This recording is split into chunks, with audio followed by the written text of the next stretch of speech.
ಆಜಿ ಮಸಾಲ. ಎಂತ ಅಡಿಗೆಯ ರುಚಿಯಾಗೋ ರಹಸ್ಯವು 20 ರೂಪಾಯಿ.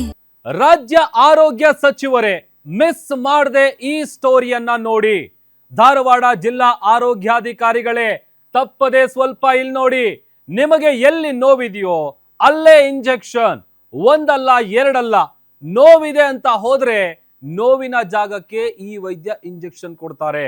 ಕಾಲ್ ನೋವಾಗಿರ್ಬೋದು, ಕೀಲ್ ನೋವಾಗಿರ್ಬೋದು, ಸೊಂಟ ನೋವಾಗಿರ್ಬೋದು, ಯಾವುದೇ ರೀತಿಯಾದಂತ ಚೆಕಪ್ ಇಲ್ಲ, ಸ್ಕ್ಯಾನಿಂಗ್ ಇಲ್ಲ, ಅಲ್ಲೇ ಚುಚ್ಚುಮದ್ದನ್ನ ಈ ವೈದ್ಯ ಕೊಡ್ತಾನೆ.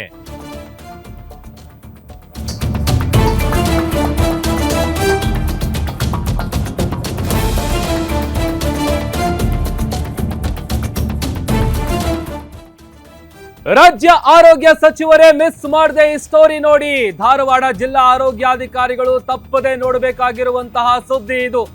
ನಿಮಗೆ ಎಲ್ಲಿ ನೋವು ಅಲ್ಲೇ ಇಂಜೆಕ್ಷನ್, ಒಂದಲ್ಲ ಎರಡಲ್ಲ. ನೋವಿದೆ ಅಂತ ಹೋದ್ರೆ ಆ ನೋವಿನ ಜಾಗಕ್ಕೆ ಇಂಜೆಕ್ಷನ್ ಕೊಡ್ತಾರೆ.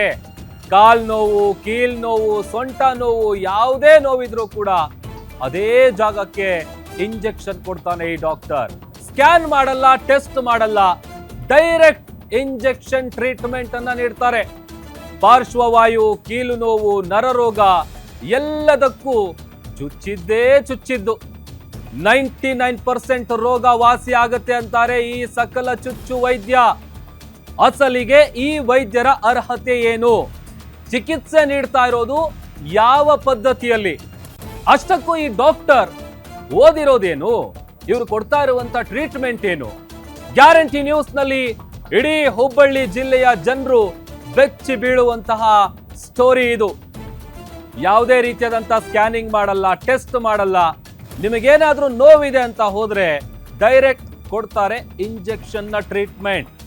99% ನಿಮಗೆ ಎಂಥದ್ದೇ ರೋಗ ಇದ್ರೂ ಕೂಡ ಅದು ವಾಸಿ ಆಗತ್ತೆ ಅಂತೇಳಿ ಎಲ್ಲದಕ್ಕೂ ಕೊಟ್ಟಂತಹ ಇಂಜೆಕ್ಷನ್ಗಳನ್ನೇ ಈ ಡಾಕ್ಟರ್ ಕೊಡ್ತಾ ಇರೋದು. ಅಷ್ಟಕ್ಕೂ ಆ ಡಾಕ್ಟರ್ ಓದ್ಕೊಂಡಿರೋದೇನು? ಅವ್ರು ಕೊಡ್ತಾ ಇರುವಂತ ಚಿಕಿತ್ಸೆ ಏನು? ಗ್ಯಾರಂಟಿ ನ್ಯೂಸ್ ನಲ್ಲಿ ಇಡೀ ಹುಬ್ಬಳ್ಳಿ ಜಿಲ್ಲೆ ಬೆಚ್ಚಿ ಬೀಳುವಂತಹ ಸ್ಟೋರಿ ಇದು. ಪೇಷಂಟ್ಗಳು ನೋವಿದೆ ಸಾರ್ ಅಂತ ಬಂದ್ರೆ ಚುಚ್ತೀನಿ ಬಾ ಅಂತಾರೆ ಈ ಡಾಕ್ಟರ್. ಸಾರ್ ಟ್ಯಾಬ್ಲೆಟ್ ಕೊಡಿ ಸಾಕು ಅಂದ್ರೂ ಕೂಡ ನೋ, ಇವರು ಕೊಡೋದು ಕೇವಲ ಇಂಜೆಕ್ಷನ್. ಯಾಕೆ ಅಂತ ಅಂದ್ರೆ ಟ್ಯಾಬ್ಲೆಟ್ಗಿಂತ ಇಂಜೆಕ್ಷನ್ ಬೆಟರ್ ಅಂತಾರೆ.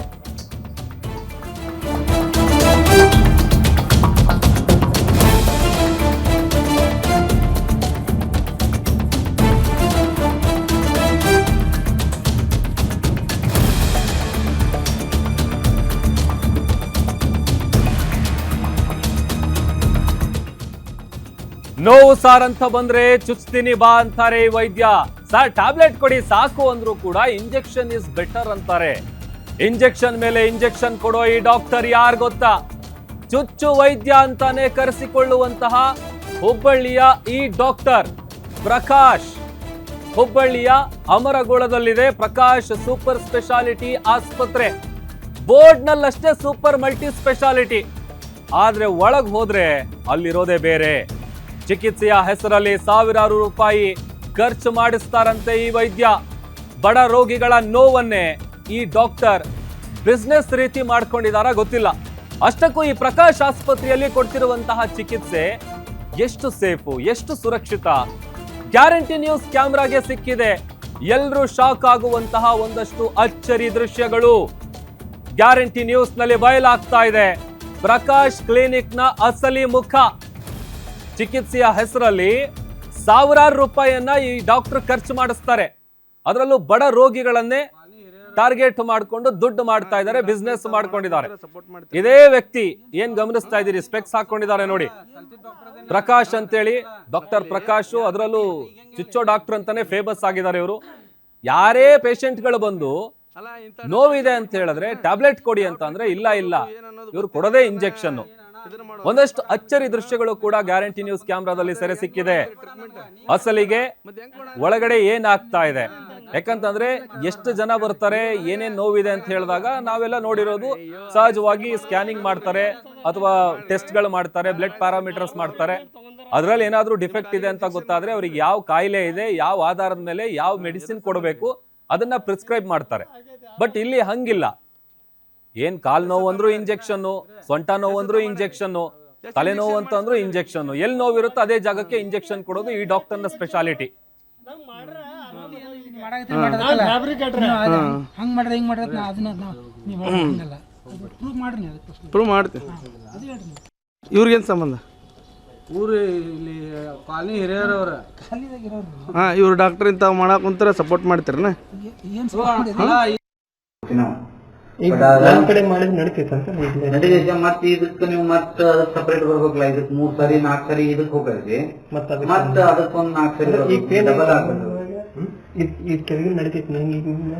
ಅಲ್ಲ ಸ್ಟಿಫ್ನೆಸ್ ಕಡಿಮೆ ಆಗ್ಬೇಕಲ್ರಿ, ಅವ್ರು ಪೇನ್ಗಿಂತ ಮಡ್ಚಾಕ್ ಬರ್ಬೇಕಲ್ಲ, ಆಗ್ಬೇಕು ಇಂಪಾರ್ಟೆಂಟ್. ಪೇನ್ ಏನ್ ಬಿಡ್ರಿ ಮ್ಯಾಗ, ಪೇನಿನ ಅದು ಕೊಡಂತಿಲ್ಲ ಯಾವ್ದು ಕೆಳಗಿಂದಕ್ಕ, ಸ್ಟಿಫ್ನೆಸ್ ಕಡಿಮೆ ಆಗೋದು ಕೊಡ್ಬೇಕಾಗ್ತದೆ.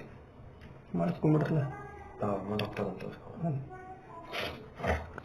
ಸರಿ. ಏನಂತೀರ ಅವ್ರಿಗೆ ಅಂತ ನಿಮ್ಮ ವೇಟಿಂಗ್ ಮ್ಯಾಗ ಟ್ರೀಟ್ಮೆಂಟ್ ಅದನ್ನ ಅರ್ಧಂಬರ್ಧ ಮಾಡಕ್ ಬರಂಗಿಲ್ಲ ಅಂತ.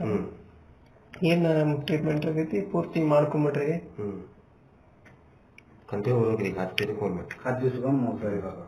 ಮತ್ತೆ ಟ್ಯಾಬ್ಲೆಟ್ ಇಟ್ಕೊಂಡು ಟ್ಯಾಬ್ಲೆಟ್ಸ್ ಇರ್ತಾವ, ಬಟ್ ಕಡಿಮೆ, ಬಹಳ ಕಡಿಮೆ ಕೊಡ್ತೀವಿ. ಟ್ಯಾಬ್ಲೆಟ್ಸ್ ಅಷ್ಟು ಇರೋದಿಲ್ಲ, ಮೇನ್ ಇರೋದು ಇಂಜೆಕ್ಷನ್. ಇದು ಪತ್ತೆ ಅಂತ ಪತ್ತೆ ಏನಿಲ್ಲ,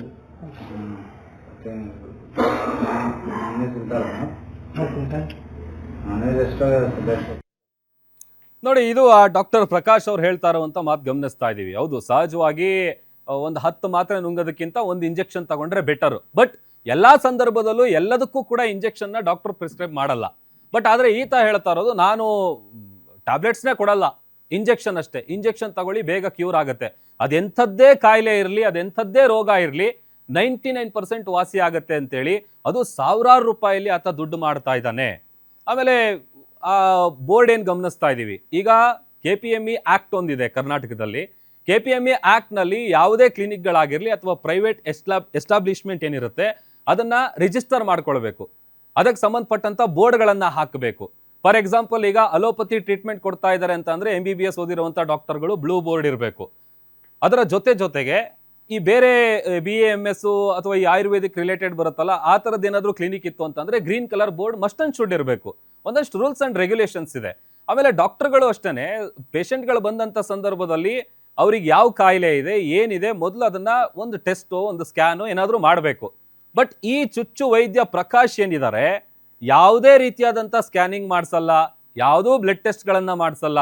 ಏನಾದರೂ ಸಮಸ್ಯೆ ಇದೆ, ತೊಂದರೆ ಇದೆ, ಆರೋಗ್ಯದಲ್ಲಿ ಏರುಪೇರಾಗಿದೆ ಅಂತ ಹೋದರೆ ಅವ್ರಿಗೆ ಒಂದೇ ಟ್ರೀಟ್ಮೆಂಟು, ಅದು ಇಂಜೆಕ್ಷನ್. ಹಾಗಾಗಿನೇ ಈತ ಚುಚ್ಚು ವೈದ್ಯ ಅಂತೇಳಿ ಬಹಳ ಫೇಮಸ್ ಆಗಿದ್ದಾರೆ. ನೋಡಿ, ಅವರ ಹೆಸರು ಕೂಡ ನಾವು ನೋಡ್ತಿದ್ದೀವಲ್ಲ, Prakash super multi speciality clinic ಅಂತ. ಆ ಹೊರಗಡೆ ಬೋರ್ಡ್ ನೋಡ್ತಾ ಇದ್ರೆ ಯಾವ ಆಂಗಲ್ ಅಲ್ಲಿ ಅದು ಮಲ್ಟಿ ಸ್ಪೆಷಾಲಿಟಿ ಕ್ಲಿನಿಕ್ ಅಂತ ಅನಿಸ್ತಾ ಇದೆ. ಅದು ಪೇಂಟ್ ಅಲ್ಲಿ ಬರೆದಿರುವಂತ ಒಂದು ಹೆಸರು. ಆಮೇಲೆ ಸೂಪರ್ ಮಲ್ಟಿ ಸ್ಪೆಷಾಲಿಟಿ ಕ್ಲಿನಿಕ್ ಅವರ ಹೆಸರು, ಅದರ ಜೊತೆಗೆ ಅಲ್ಲಿ ಕೆಳಗಡೆ ಬರೆದಿದ್ದಾರೆ ನೋಡಿ, ಪಾರ್ಶ್ವವಾಯು, ಕೀಲು ಹಾಗೂ ನರರೋಗ ತಜ್ಞರು ಅಂತೇಳಿ. ಆಮೇಲೆ ಏನು ಓದಿದ್ದಾರೆ, ಅವ್ರ ಕ್ವಾಲಿಫಿಕೇಶನ್ ಏನು, ಅದು ಯಾವುದು ಕೂಡ ಅಲ್ಲಿಲ್ಲ.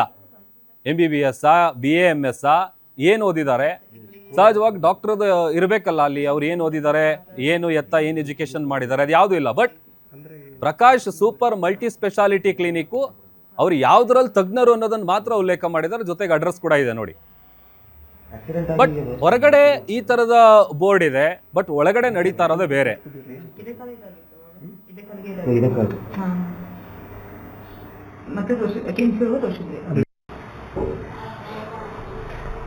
ಮೇಡಮ್ ಕರೆದ್ರಿ